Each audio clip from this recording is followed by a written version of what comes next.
Kadamtala block এলাকার রাজনগর গ্রাম পঞ্চায়েতের শপথ গ্রহণ অনুষ্ঠানকে ঘিরে অপ্রীতিকর ঘটনার সুষ্ঠু বিচারের দাবিতে শনিবার সন্ধ্যায় রাজনগর বাজারে সিপিআইএম কংগ্রেসের কর্মীরা যৌথভাবে বিক্ষোভ প্রতিবাদ কর্মসূচি সংঘটিত করে। বিক্ষোভ মিছিল করে পরে তারা সংবাদ মাধ্যমের মুখোমুখি হয়ে জানান, দুষ্কৃতিকারীরা পরিকল্পিতভাবে হামলা চালিয়েছে, তাই পুলিশ যেন এদের অতি সত্বর গ্রেফতার করে আইনের আওতায় নিয়ে আসে। তারা জানান, এখনই যদি পুলিশ সঠিক তদন্ত করে দোষীদের গ্রেফতার না করে তাহলে রাজ্য নেতাদের উপস্থিতিতে বৃহত্তর আন্দোলন সংঘটিত হবে কদমতলায়। এদিন তাদের এই বিক্ষোভ কর্মসূচির নেতৃত্বে ছিলেন রাজনগর অঞ্চল সম্পাদক জহুরুল হক ও কংগ্রেস নেতৃত্ব মানিকলাল দাস। এছাড়াও উপস্থিত ছিলেন সিপিআইএম কংগ্রেসের কর্মী সমর্থকেরা।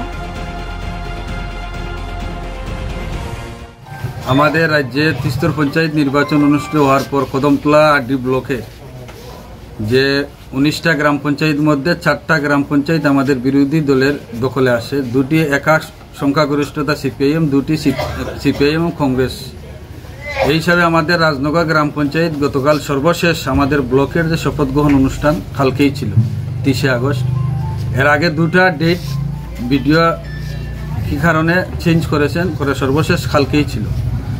তো শপথ গ্রহণ অনুষ্ঠান একটা মহতি অনুষ্ঠান। এই অনুষ্ঠানে আমাদের সিপিআইএমের 2 জন নির্বাচিত সদস্য, কংগ্রেসের 4 জন নির্বাচিত সদস্য এবং বিজেপির 5 জন নির্বাচিত সদস্য শপথ গ্রহণ করেন। এবং শপথ গ্রহণের পর প্রধান উপপ্রধান নির্বাচন অনুষ্ঠিত হয়। এই নির্বাচন হওয়ার পরেই, প্রধান উপপ্রধান নির্বাচন হওয়ার পরেই আমাদের রাজনগর গ্রাম পঞ্চায়েত এলাকা এবং তারাকপুর গ্রাম পঞ্চায়েত এলাকার কিছু বিজেপির দুষ্কৃতীরা এই হল সভার মধ্যে ছিল, এই অনুষ্ঠানে ছিল। হঠাৎ করে তারা গন্ডগোল শুরু করে এবং সভা চলছে, সেখানের মধ্যে সবার মধ্যে গিয়ে তারা মাইক টেনে ছিঁড়ে আনার চেষ্টা করে। আমাদের যারা ছিলেন তারা সেটা রুকার চেষ্টা করেন। পরবর্তী সময় আপনারা দেখেছেন আমাদের এই রাজনগর যে কমিউনিটি হল, এই কমিউনিটি হলের সমস্ত দরজা জানালা তারা ভেঙে ভিতরে ঢুকে আমাদের নির্বাচিত প্রধান, যিনি নবনির্বাচিত প্রধান, উপপ্রধানকে আক্রমণ করার চেষ্টা করেন এবং আমাদের যিনি মহিলা প্রধান ওনাকেও টানা হেঁচড়া করেন, শারীরিক নির্যাতন করেন। এবং তাদের এটা পরিকল্পিত একটা ঘটনা। কালকের যে ঘটনাটা আমরা দেখলাম বিভিন্ন সংবাদ মাধ্যমে যে প্রচারটা হয়েছে, একতরফাই হয়েছে। ইন্সপেক্টর সেখানে উপস্থিত ছিলেন, তাদের সামনেই ঘটনা ঘটেছে।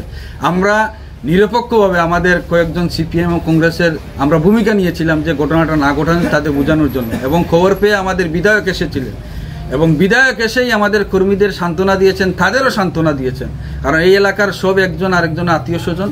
সেই হিসাবে এখানে বিধায়ক যে ভূমিকাটা নিয়েছিলেন গতকালকে, যদি এই ভূমিকাটা না নিতেন তাহলে এখানে আরও বড় ধরনের ঘটনা ঘটতে পারত। কিন্তু আমরা দেখলাম এই জায়গার মধ্যে দাঁড়িয়ে বিজেপির মণ্ডলের নেতারা সাজিয়ে মামলা করেছেন বিধায়কের বিরুদ্ধে। এটা দুঃখজনক। বিধায়ক এখানে যে ভূমিকাটা নিয়েছিলেন, এবং আমি একজন নবনির্বাচিত পঞ্চায়েত সমিতির সদস্য, আমাকেও সেই মামলার মধ্যে 2 নম্বর আসামি দিয়েছেন, যেটা দেখলাম সোশ্যাল মিডিয়ার নিউজের মাধ্যমে। আমাদের ব্লক সভাপতি মনিলাল দাস, উনিও একটা নিরপেক্ষ ভূমিকা পালন করেছিলেন, মানিকলাল দাস, উনাকেও তারা আসামি করে 7 জন আসামি তারা দিয়েছেন এখানের মধ্যে। হয়েছে সেটা অনেক নিন্দনীয়, তীব্র ভাষায় নিন্দা জানাই। একটা জিনিস প্রমাণ হয়েছে কালকে রাজনগরে, ইন্ডিয়া মঞ্চ আমাদের রাহুল গান্ধী যে ডরমত এবং আমরা যে সত্যের পথে যে আমরা চলছি সেটা কিন্তু কালকে রাজনগরের মানুষ প্রমাণ করে দেখিয়ে দিয়েছে। আমরা যদি কালকের যে ঘটনা ঘটেছে সেটাতে সম্পূর্ণরূপে বিজেপিরা অতর্কিত হামলা, যেভাবে সরকারি সম্পত্তি নষ্ট করেছে, এটার নিন্দা জানানোর ভাষা নেই আমাদের মধ্যে। এভাবে সরকারি সম্পত্তি নষ্ট করেছে, তার মানে প্রমাণ হয়ে গেছে ওরা ক্ষমতা চায়। একটা কথাই আছে না, যুকে রক্তের স্বাদ পেলে। তো উপপ্রধান এবং সঞ্জয় পাল, ডিউ টু 2 জনের নেতৃত্বেই কালকের এই ঘটনাটা ঘটেছে। সঞ্জয় পাল সমস্ত কমিউনিটি হলের দরজা জানালা ভাঙচুর করে ইটের আদলা দিয়ে ঢিল মেরেছে এবং এমনকি জানালার একটা পাট দিয়েও ঢিল মেরেছে। এই অবস্থায় আমরা কিন্তু আমাদের কর্মী সমর্থক সবাইকে কিন্তু কন্ট্রোল করার চেষ্টা করেছি।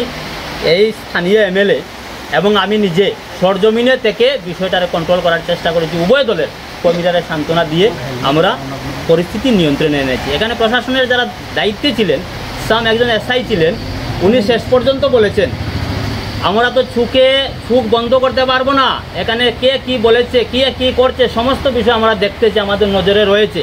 এভাবে কিন্তু ধমক দিয়েছেন উপপ্রধান আব্দুল মোমিনকে।